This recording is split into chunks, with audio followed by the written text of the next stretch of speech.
তো যখন এই জিনিসটা জানবে যে তুমি স্বামী সাইডে আর এক জায়গায় আবার বিয়ে করছো বা বাপে আর এক জায়গায় বিয়ে করছে, তখন এই ছিল আল্লাহ আমাকে তার আগে কেন তুলে দিল না? 20 বছর পর আমাকে এই জায়গায় আসতে হলো কেন? আমি কেন টিকটকের ভিতর যখন ঢুকলো, টিকটকের ভিতর ঢুকার পর থেকে যে একের পরে একজনের সাথে প্রেম করে। কি চামো আমার বোনের লাস্ট টাইম করে যদি দেন আমরা বাড়িতে নিতে পারি বা যেমনে পারি এক নজর দেখি দাফন করতে। নারীজাত কিভাবে ছলনাময়ী হতে পারে, নারীজাত কিভাবে অভিনয় করতে পারে কান্নাকাটি করে, এই ভিডিওটি না দেখলে হয়তো আপনারা বুঝতে পারবেন না। সুপ্রিয় দর্শক শ্রোতা, আসসালামু আলাইকুম। দেশে এবং প্রবাসে, দূরে এবং কাছে, যে যেখান থেকে আজকের এই ভিডিওগুলো দেখার জন্য প্লে করেছেন, সবাইকে আন্তরিক শুভেচ্ছা, অভিনন্দন। দর্শক শ্রোতা, শুরু থেকে আপনারা ছোট্ট করে কয়েকটি ভিডিও ক্লিপের অংশ দেখেছেন, সম্পূর্ণ ভিডিও আপনাদেরকে দেখাবো এবং আজকের এই ভিডিও নিয়ে কয়েকটি কথা বলবো। ধৈর্য সহকারে ভিডিওটি কন্টিনিউ করবেন যারা প্লে করেছেন। প্রিয় দর্শক, অনুরোধ করব এই ধরনের মেয়েদের থেকে দূরে থাকার জন্য, এই ধরনের বউদের থেকে দূরে থাকার জন্য, কারণ যে কোনো সময় আপনার হয়তো বিপদ নেমে আসতে পারে। বিভিন্ন গণমাধ্যমে হয়তো এই ভিডিওটি আপনারা অনেকেই দেখেছেন, কিন্তু এর অনেক তথ্য আপনারা হয়তো আপনাদের অজানা রয়েছে। কি হয়েছিল, কিসের জন্য স্বামীকে সে দাবি করছিল যে আমি কিডনি স্থাপন করছি, অর্থাৎ স্বামীকে একটি কিডনি দিছিল স্বামীকে বাঁচানোর জন্য। আর এখন সেই স্ত্রী সেই স্বামীর উপরে অভিযোগ আনছে সে নাকি পরকীয়া করে। একে একে মুখ খুলে তার স্বামী কিন্তু মিডিয়াতে আসতে চায়নি এবং সে মিডিয়াতে কোনো কথা বলতে চায়নি। যখন একের পর এক তুরন্ত অভিযোগ সেই স্বামীর উপরে চাপিয়ে দিচ্ছে স্ত্রী, তখন সে আর ঘরে বসে থাকতে পারছে না। তাই তো সে তার মনের কথা সে মিডিয়াতে প্রকাশ করলো, ভয়াবহ কিছু তথ্য দিল।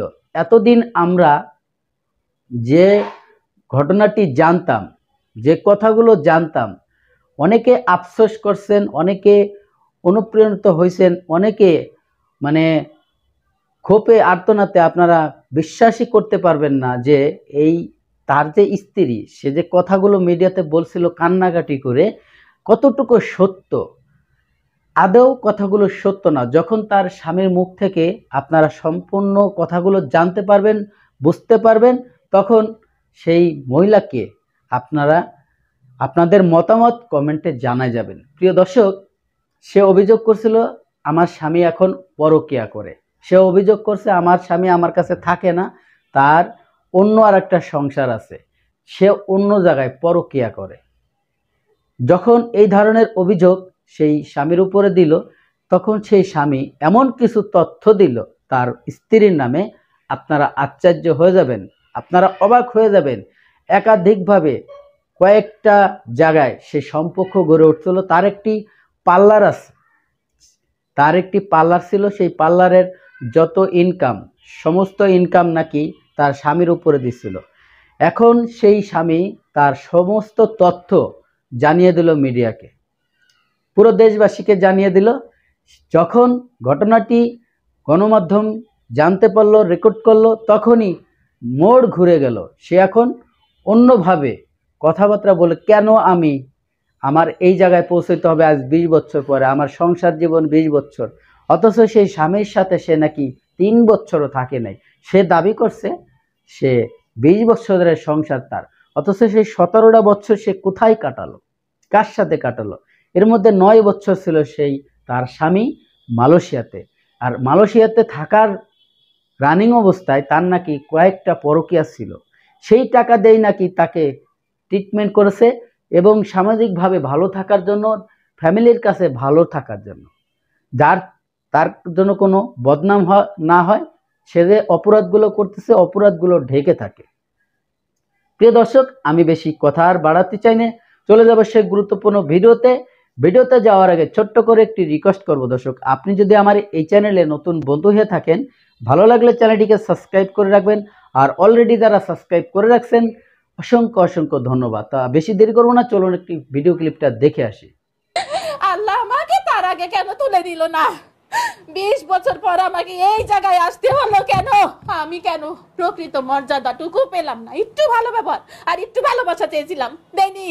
এমনও বলেছি একটু অভিনয় করো না আমার সাথে, অভিনয়টুকুও করেনি। আমার মা বলেছে, বাবা আমার মেয়ে কি তোমার কাছে টাকা পয়সা চায়, শাড়ি গয়না চায়?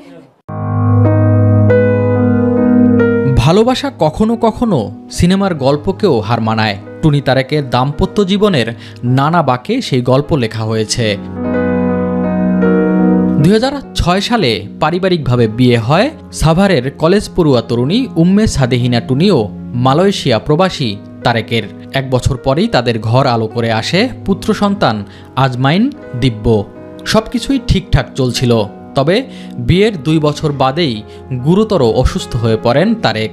চিকিৎসকরা জানান তার 2টি কিডনি প্রায় অচল। 3-4 জায়গা থেকে একই রিপোর্ট আসে, তখন আমরা বাধ্য হই বিশ্বাস করতে যে হ্যাঁ তাহলে প্রবলেমটা আসলে সত্যি। এমন দুঃসময়ে স্বামীকে ছেড়ে যাননি টুনি, বরং উন্নত চিকিৎসার জন্য নিয়ে যান ভারতে। খরচ বহন করতে নিজেই হাল ধরেন সংসারের।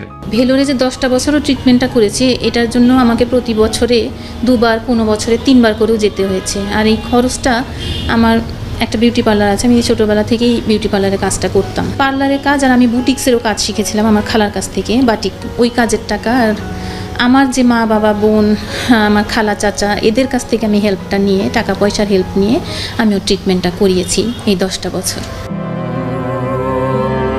দীর্ঘ 10 বছর চিকিৎসার পর ভারতের চিকিৎসকরা জানান কিডনি প্রতিস্থাপন ছাড়া এখন আর উপায় নেই। এমন অবস্থায়ও স্বামী তারেকের হাত শক্ত করে ধরে রাখেন টুনি। দীর্ঘ সময় বেকার হয়ে পড়া তারেকের কাছ থেকে ততদিনে মুখ ফিরিয়ে নিয়েছে পরিবার। প্লিজ তোমরা আমাকে নিষেধ করো না, আমি ওকে ডোনেট করব, আমাকে তোমরা একটু হেল্প করো, টাকা পয়সা দাও। তখন সবাই বলল ঠিক আছে, তুই যখন আমাদের কথা শুনবি না, আচ্ছা আমরা যে যা পারি হেল্প করব।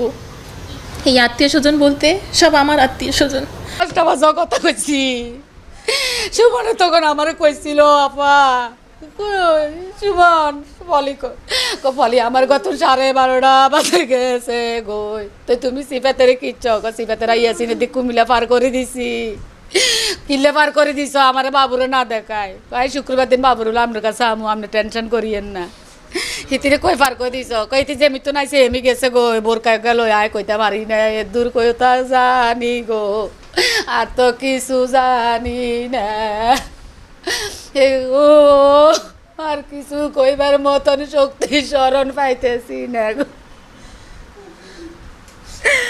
আমরা কি চামো, আমার বোনের লাস্ট টাইম করে যদি দেন আমরা বাড়িতে নিতে পারি বা যেমনে পারি এক নজর দেখি দাফন করতে যদি পারি, দুধ চাই, আর কিছু চাইবার মতন আগ্রহ শক্তি নেই।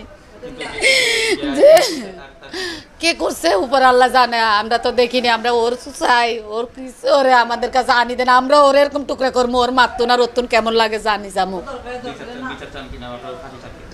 হ্যাঁ বিচার চাই, বিচার চাই, আমরা ওর এরকম উপযুক্ত বিচার চাই। ও আমগর এরকম করলো কেমনে, এরকম শান্ত কথার ভিতরে, ঠান্ডা কথার ভিতরে। ও তো আমগর কাছে সত্য কথা কইতে পারতো যে আপনার বোনের আমি কাটিয়ে লাইছি না মারিয়া লাইছি, আমগর যদি মারে যদি লাশ আঙ্গ হাতে তুলে দিত, আঙ্গ বোনের অফার থাকতো আমরা মানে নিতাম। ও কেন টুকরা করছে এটা ওর কাছে আমরা এখানে ওর সরাসরি আমি জিজ্ঞেতাম চাই।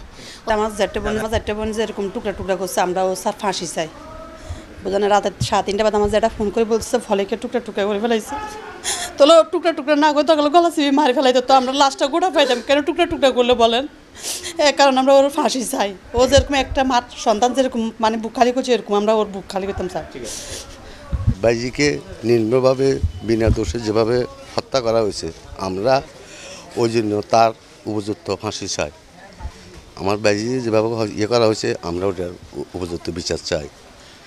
এটাই সে তো আমরা তো যে নোয়াখালীতে আমরা তো রাতে 3টে বাজে খবর পাইছি, খবর পাওয়ার পর আমরা তো লাশটাও তো এ পর্যন্ত দেখতে পারিনি। সকালবেলা লাশটা নিয়ে আসলে এই পর্যন্ত আমার লাশটা দেখার মতো কোনো ইয়ে নেই। সে তো ফালাই চলে গেল। একটা বাচ্চা ছিল, ওই বাচ্চাটা কথা এখনও আমরা খোঁজ পাইতেছি না। এখন আমরা এটাই উপযুক্ত, এটা একটা তার ফাঁসি চাই, তার উপযুক্ত একটা বিচার চাই। আমার বাইজিকে যেভাবে হত্যা করা হয়েছে, একটা লোককে 17-18টা ভাগ করা হয়েছে, এটার জন্য আমরা ওদের কাছে আপনাদের কাছে আমরা ফাঁসি চাই। আর রাতে সকালে বাইরে হওয়ার পরে শুনতে পাচ্ছি যে 10তলা বিল্ডিংয়ে একটা মহিলাকে টুকরো টুকরো করে ঘরের ভিতরে পাওয়া গেছে। পরে দারোয়ান গিয়ে যখন ধরতে গেছে ও পালাই গেছে আর কি 10তলার উপরে রেলিংয়ের বাইরে দিয়া, বা যেটা ব্যালকনি বলা হয়। প্রিয় দর্শক শ্রোতা, এতক্ষণে আপনারা যে ভিডিও ক্লিপটা দেখেছেন আশা করি হয়তো আপনাদের ভালো লেগেছে। যদি ভালো লেগে থাকে অবশ্যই আপনার মূল্যবান মতামত কমেন্ট বক্সে কমেন্ট করে জানাই যাবেন।